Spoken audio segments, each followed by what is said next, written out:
I know a lot of you listeners out there are brand new to the field and wondering where I can go, what can I do with my career. This next guest is just super impressive, as is everybody. This is Katie Brown. She is a CBIS speech pathologist, which means she's certified brain injury specialist practicing in Buffalo, New York.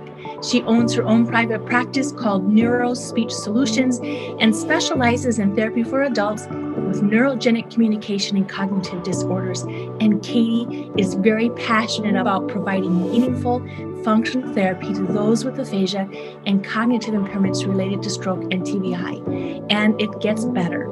Outside of her private practice, Katie is active in the SLP community. She's an advocate for person-centered care and creates digital materials aiming to help other medical SLPs feel more confident in providing personally relevant therapy. This means functional therapy that actually makes a difference in patients' lives. Katie is a mentor for the Start Your Private Practice program and is an SLP consultant for the aphasia app company, Tactus Therapy. And if you know anything about anything, Tactus Therapy is one of the leading app companies out there that has great resources. Katie volunteers for several nonprofits and provides a monthly workshop for brain injury survivors. In her free time, Katie enjoys spending time with her husbands, 2 sons, and a dog. She's an amateur baker, lover of local coffee, and an outdoor enthusiast. So I tell you, if I could write a description for myself, that would be it.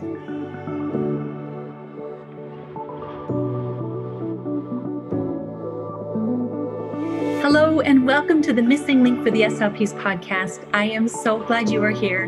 Today's episode is part of the Medical SLP series where we talk to some amazing speech paths who work in a variety of medical settings, all the way from intensive care through to home care and everything else in between and beyond.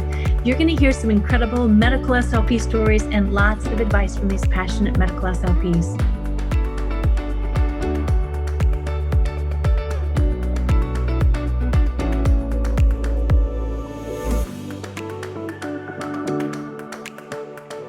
Welcome, Katie. Very impressive bio that I just read about you. You are real, and so many students and new speech paths are going to want to hear how you've developed your career. Welcome to the program.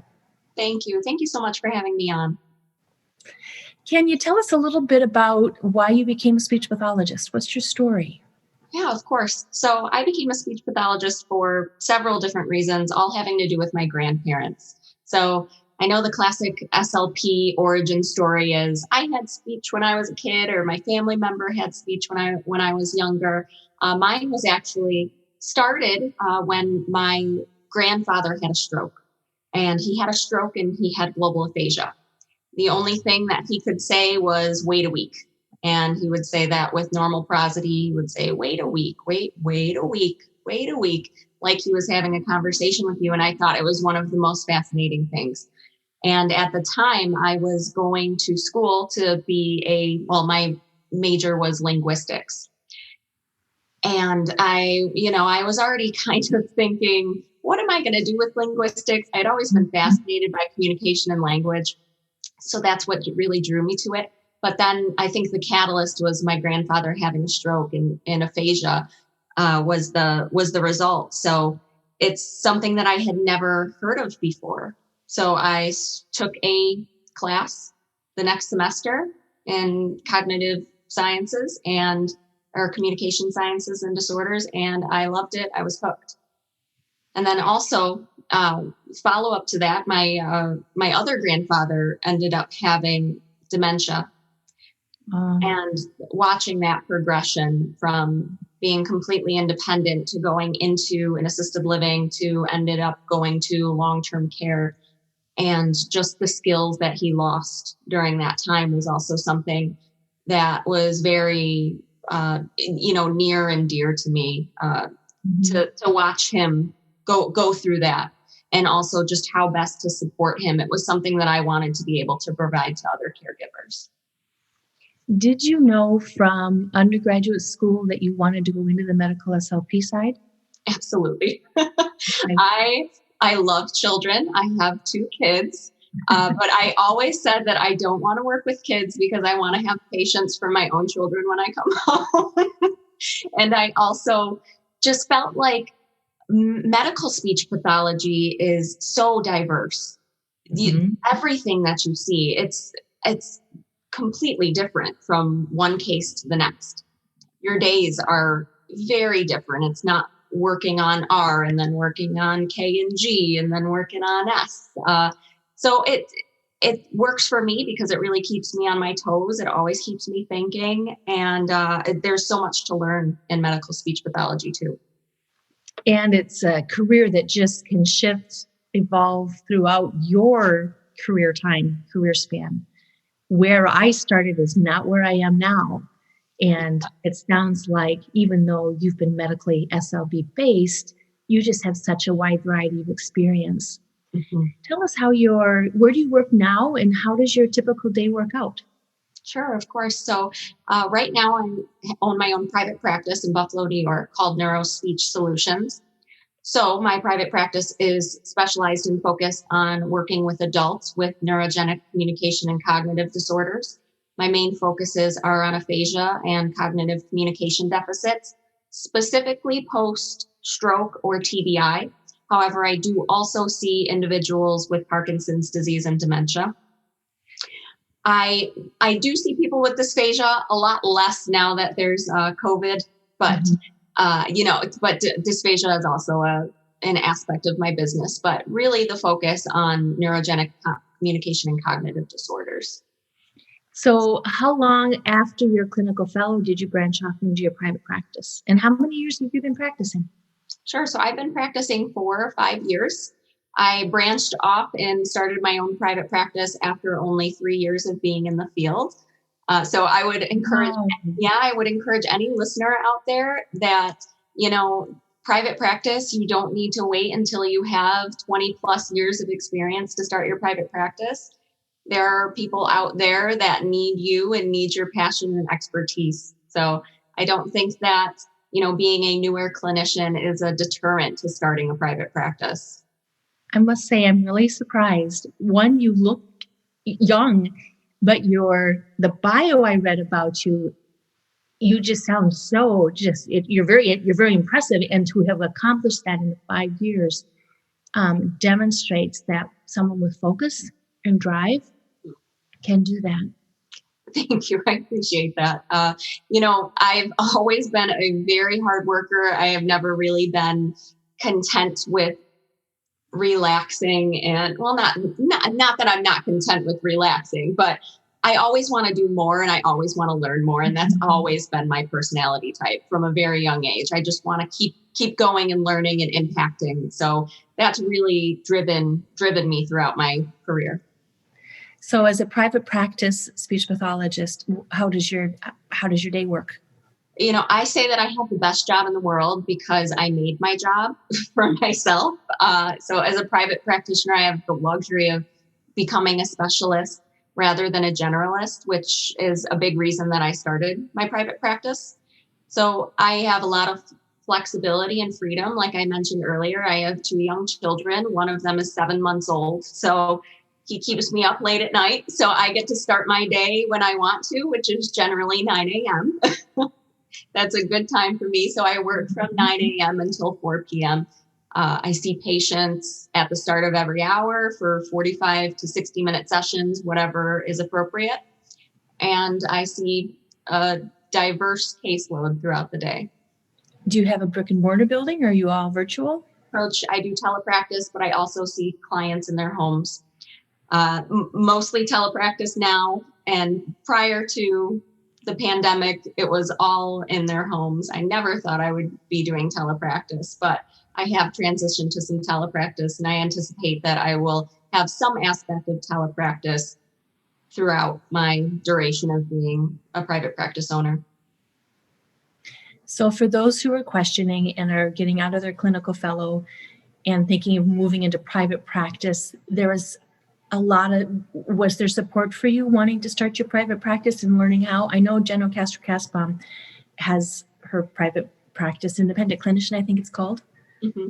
And then how did you get started in that? Are you Sure. part of that program as well? I am a part of that program. So I'm actually a mentor for that program.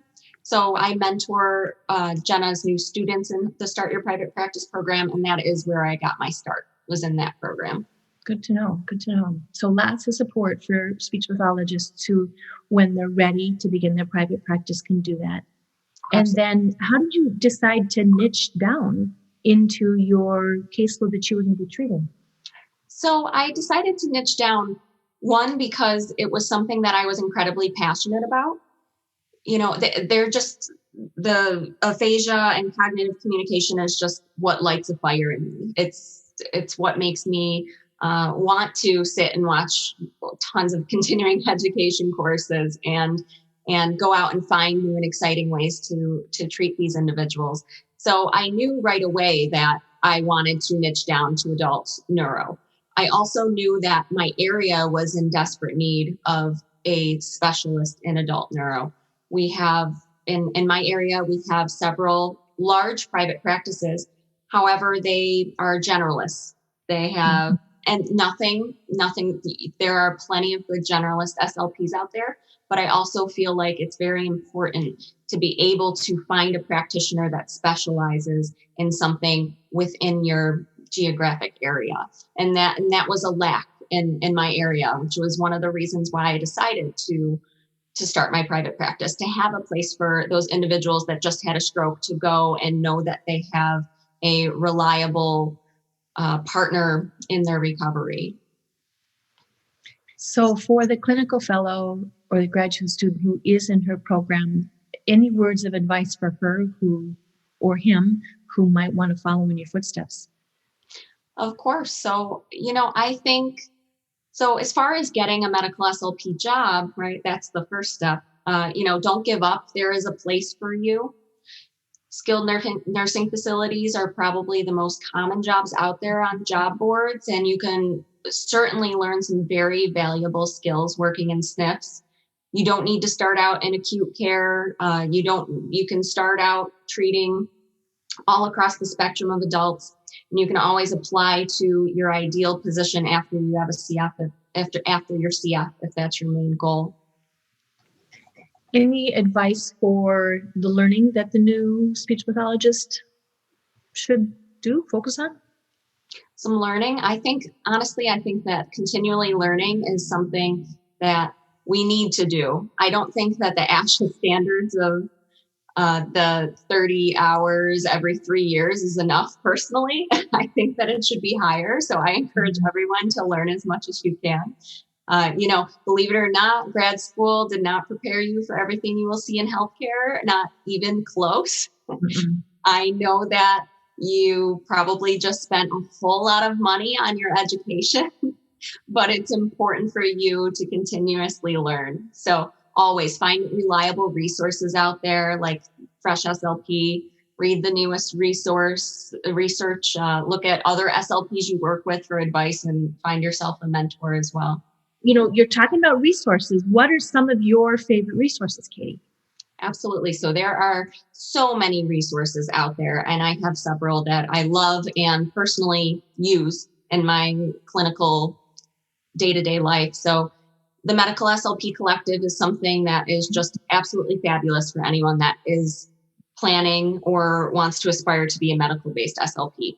So a very large community of speech pathologists across the world, honestly, and they provide weekly resources that are anywhere from research reviews to done for you in services to, different handouts on how to do treatment protocols. Very, very valuable information. And they also provide CEUs every month as well. And that is a monthly subscription.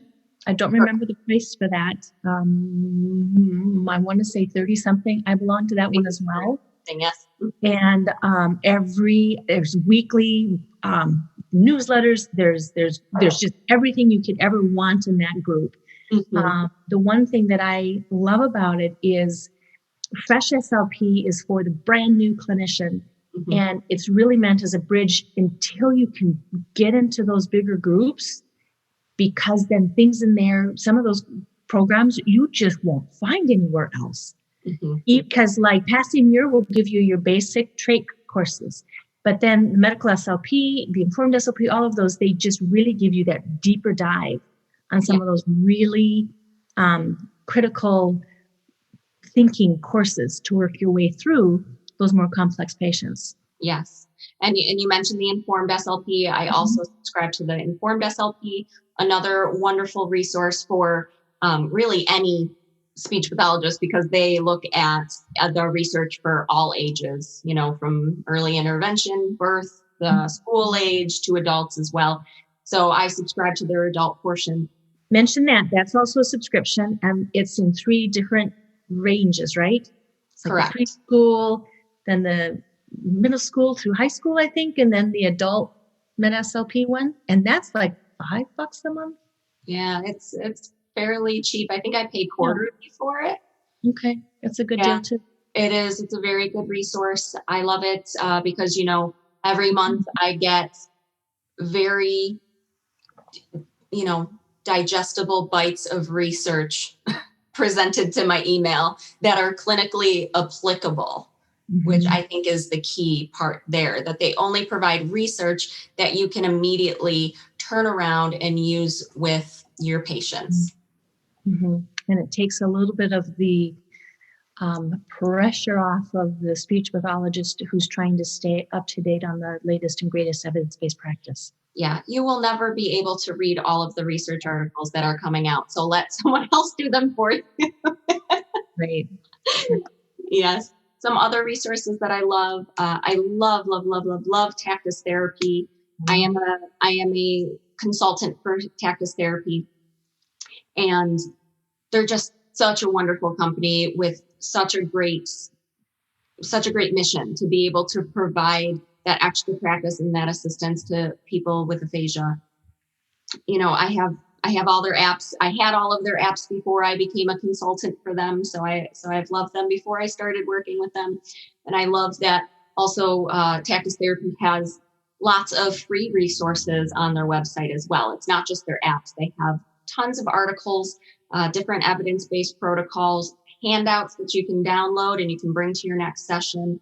Really great for anyone that's working with aphasia or wants to work with aphasia. Have some of their free things as well, and some of their paid programs are resources as well.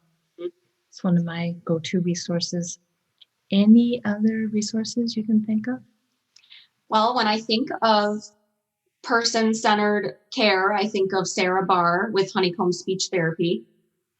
I think that she is a wonderful resource. I do not personally have her activity studio, but from what I have seen, it is fantastic. And I think that it would be a really good one-stop shop for anyone that's interested in working with the adult neuro population as well. So I know when I work with students, they're really trying to figure out where they want to go with their careers, which is why we're starting this series with Med SLP.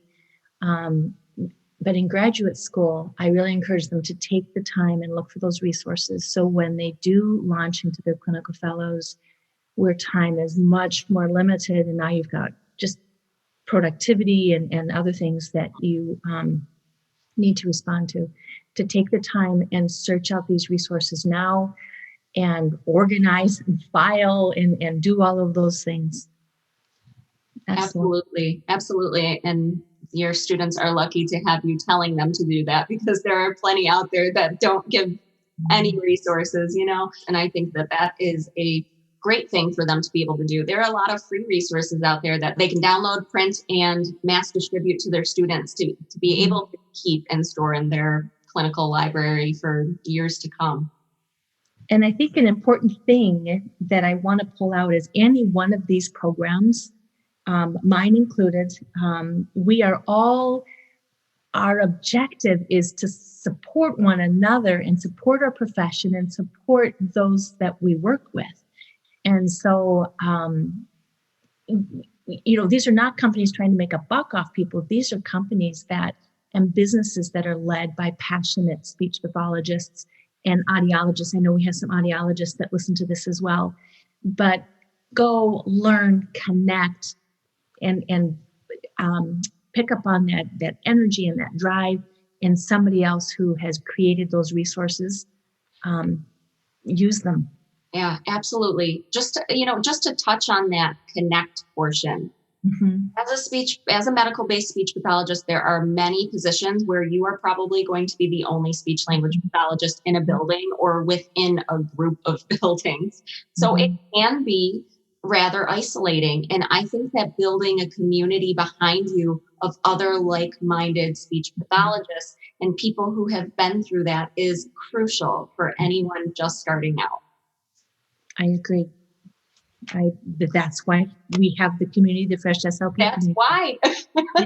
It's a community. You asked earlier, can we put a plug in? It's a community where students and fresh SLPs, new SLPs can come and ask these questions that they don't want to ask on, Med SLP Facebook, where, there was a student who asked a question about a video maybe a month ago and she got grilled. And I thought, sometimes you need to find a safe spot. Yes. Where you can, you're moving from your grad school cohort and you're moving on into, finding and networking with other speech pathologists who think the same way you do and can support you. Of course. And that fear of being ripped apart by your peers for asking a question, for wanting to learn more is unfortunate. And these communities that we've mentioned, that's not there. Mm-hmm. No, it's not. It's not. It's support. Right. It's mentorship. And Correct. It's knowing that you can improve. Right. Exactly. And honestly, that's why I love what is happening with this podcast, because guests like you come on and other people come on and they're so passionate about what they do. And I want students to know we've got you. We're supporting you. Mm-hmm. You're a future cohort or future colleagues. Absolutely. And, I'm very active on social media. And I get people who message me daily asking questions. I think maybe it's because they're nervous to post them in those forums for fear of, something happening. And I'm always happy to provide advice as best as I can and support other speech pathologists. I love taking on a mentor role. Well, in our show notes for this episode is going to be all of your contact information. So go look for the Katie Brown show notes section and the connect further at the end of the show notes, before the transcription, but at the end of the initial part. Tell me any more about learning you want to mention or talk about? I don't think there's really any more about learning. I think that in general, as a speech pathologist that is medically based, every day you're probably going to see something that you have never seen before. Mm-hmm. So it's very important to be reading up on these things. I'm chuckling. I'm chuckling because, I've got a few years in and I've seen a lot of rodeos and I still. Oh, yeah. I started, one of my favorite ones was I had a gentleman in my video fluoroscopy chair. He says, used to have a tube feeding, but I'm doing just fine now. And my daughter, I keep getting pneumonia. My daughter wants me to come and get this done. I'm like, okay.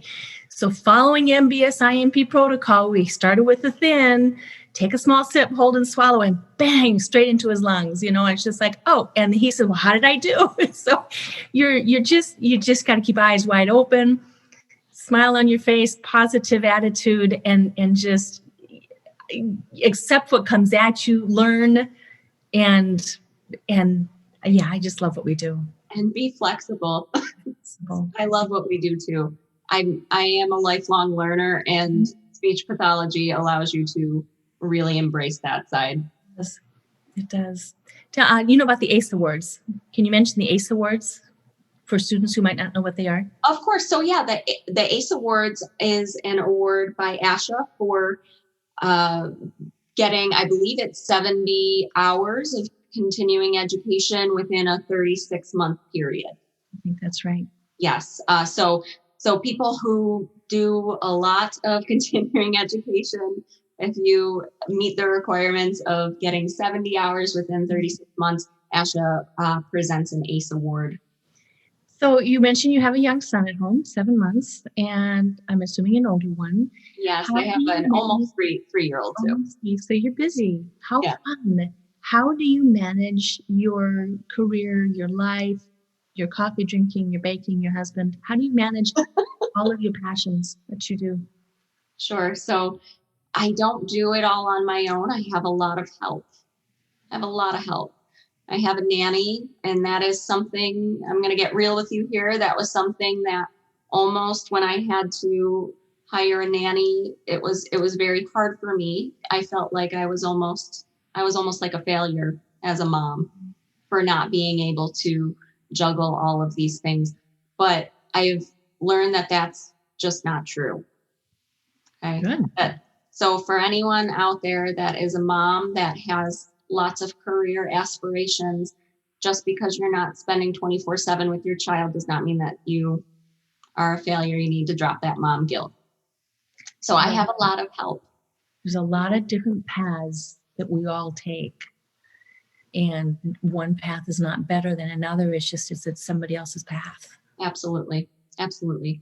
I have a lot of help. I have a nanny that is here from 7 to 4:15, which is great. My husband is incredibly supportive. He's also a business owner. So the flexibility that both of our schedules provide us allow us to accommodate for random occurrences that might occur out of the typical, 9 to 5 business area. And I also, I feel like I embrace the season that I'm living in. I don't like to think of it to necessarily be work-life balance, because I feel like work-life balance was a term that was created in order to make you feel like you're not balancing and to make you feel bad about yourself. So I don't really subscribe to that. I think that there are areas where you are going to work more, and there are areas where you're going to work less and you're going to be more focused on your family. And I don't think that's something to make yourself feel bad about. For example, a couple weeks ago, I had the opportunity to create content for a course for a rehab company, and I worked after hours for every single day for a couple weeks on it. So would I be considered work-life balance there? Definitely not. However, this past weekend, I've been able to spend the whole weekend with my family, with my boys, and it's just the season that I was in. I love that way of thinking. I do spend extra time doing what I love, and that's what fills my drive. Is and for me, my gosh, I can work all day on campus. I work clinics on Friday, and then I can come home and sit and create still. And that's what I love. And my children are grown, and it's you're right. It's not really the balance, because if it's off, then you think something's wrong. I like the way you frame that.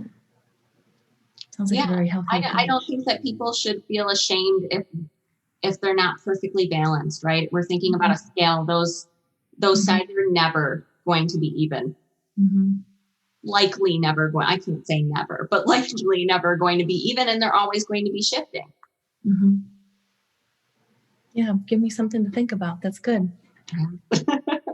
That's good. It took me a while to get to that realization. It took me a while to get to that realization. All of my sisters and all of my sister-in-laws are stay-at-home moms. I am the odd one out in that case. And that always just, as a mom and as someone that has a lot of big career goals, that was always just something that never sat right with me. And it did take a while for me to get to that place. And it's always a work in progress. But that's who you are. And that's who they are. And when we stay true to our choices, our lives, our values, then that's the important part. Not living somebody else's life.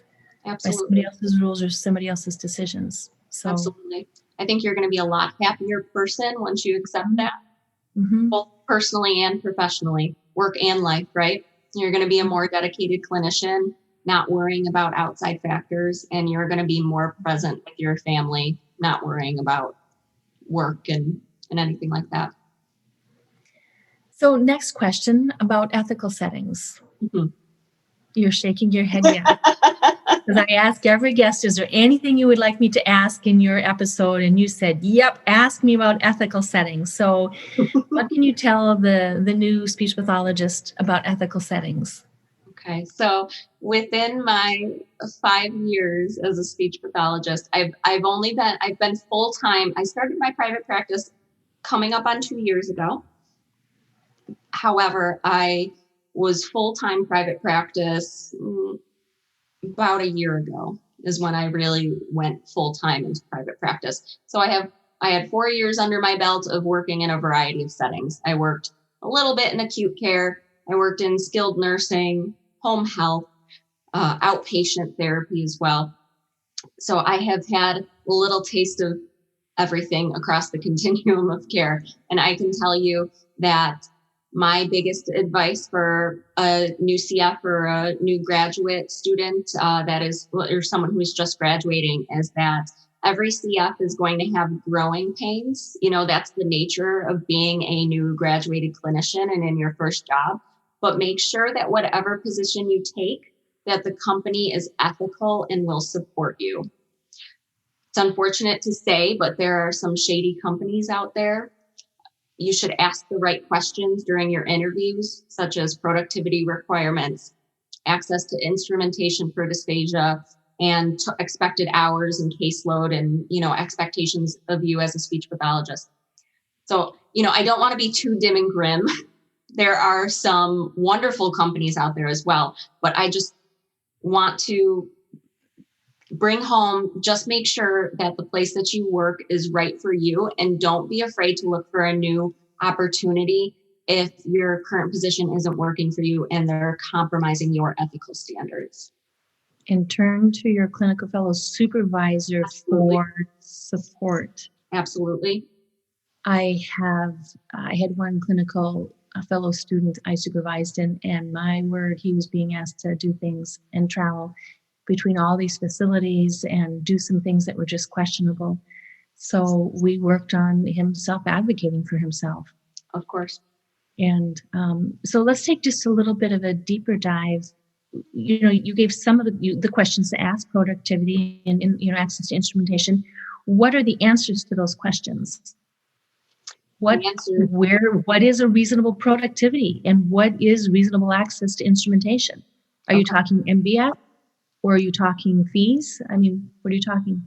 I would say both, whatever is appropriate. Some geographical regions do not have the luxury of having something like a mobile fees provider.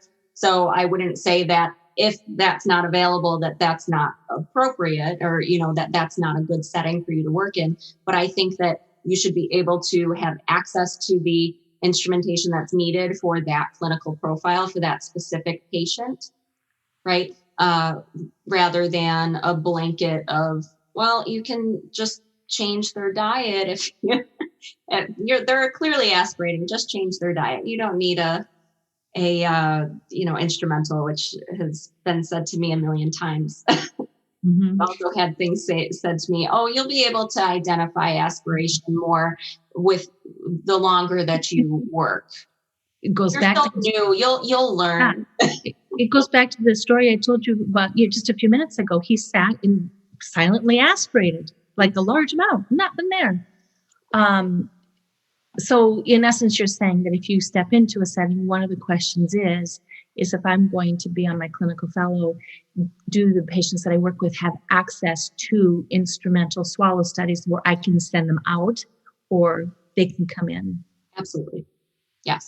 I think that that's one very, very big factor for me personally, at least. I had a great deal of pushback from a setting that I worked in regarding that, to the point where they called higher ups, and it was not the best. However, I stuck to my guns. And do you want to know what? I stuck to my guns. I presented research. I advocated, and it didn't change. Okay. So I left that position.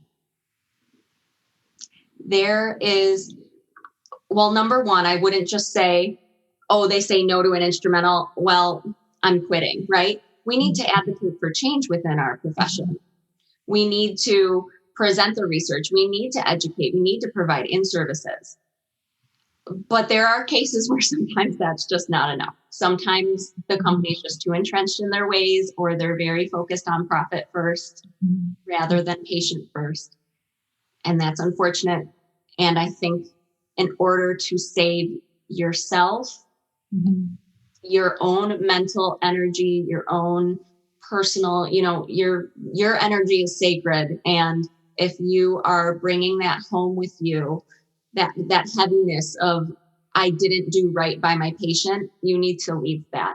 So that's what I did. I left that facility, and I don't regret it one bit. Here's a little trick. Here's a little HR trick, because I worked for a SNF one time and had a disagreement with them regarding, I'm trying to just figure out how much to disclose here, where they were asking me to do something and I didn't agree with them either. Mm-hmm. And so I, quote unquote, it went higher up and I got written up because I wasn't being compliant with what they were asking me to do. But I wasn't going to be compliant because I didn't agree with what they were asking me to do. And so I got, like I said, quote unquote, written up. But if you're in a setting and you get written up for something, you can sign the bottom of the paper saying that, yes, you had this discussion, but you don't have to sign it and say you agree with them. Does that make sense? Mm-hmm. Yeah. That I did not get to the point of being written up, but I certainly, if that was the case, would have done exactly what you did. Yeah. I stuck to my guns, and they ended up caving. But they said, but we're not going to do this again. Well, so. Yes. They presented me with the writing up, and I said, well, I don't agree. And then they backed down. And sometimes they'll push and push and push. Yes. And you do have to stand up and stand. And that's where that sense of community comes in, where you reach out to your mentor or your supervisor or other skilled clinicians who, have been through those scenarios, and say, it is okay, you are going to survive. And if you shift settings or you leave the job, here's what happens. Or if you stay. So I think that just more on this topic, a red flag phrase for me, if someone higher up in the facility that you're working in or the company you're working with says, well, this is the way we've always done it, that's a big red flag for me, because that means that they're not open to change and they're not open to learning something new. And it's probably not going to be a very conducive environment for evidence-based practice.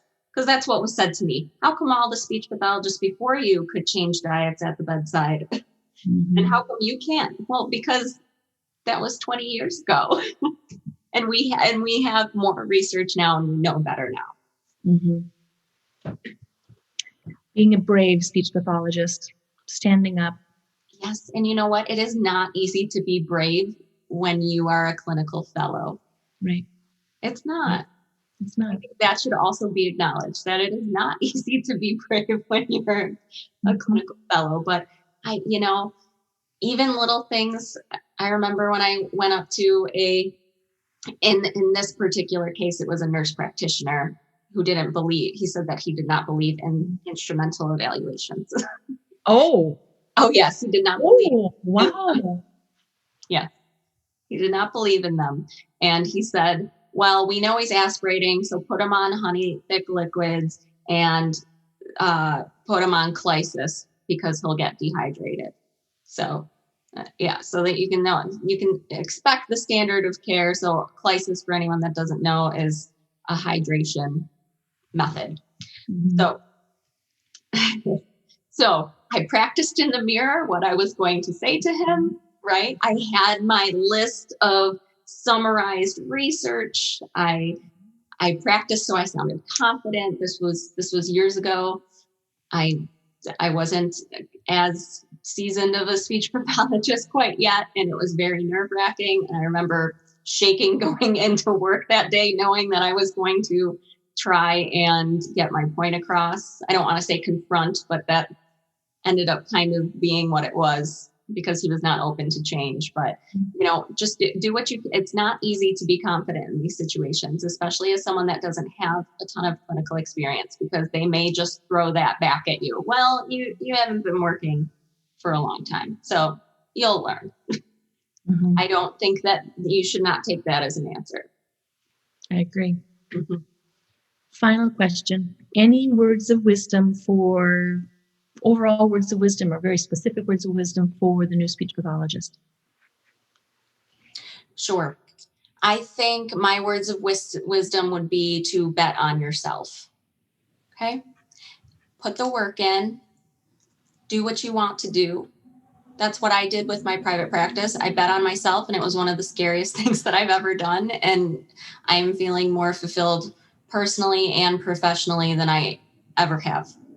I'm treating the population and the patients that I want to treat.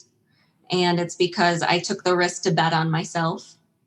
And I think that you don't need to do it in a risky way, right? Like, you don't need to drop everything and move across the country or to a different country or something like that.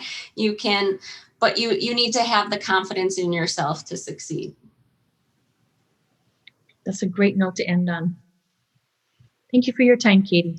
Thank you so much for having me. This was a lot of fun.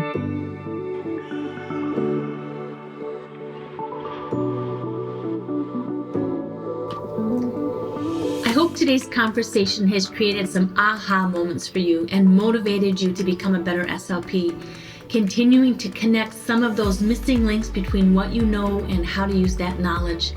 Thank you for downloading the Missing Link for SLP's podcast. And if you enjoyed the show, I'd love you to subscribe, rate it, and leave a short review. Also, please share an episode with a friend. Together we can raise awareness and help more SLPs find and connect those missing links and get the information needed to help them feel confident in their patient care every step of the way. Follow me on Instagram and join the Fresh SLP community on Facebook. Show notes are always available, so come learn more at freshslp.com. Let's make those connections. You got this.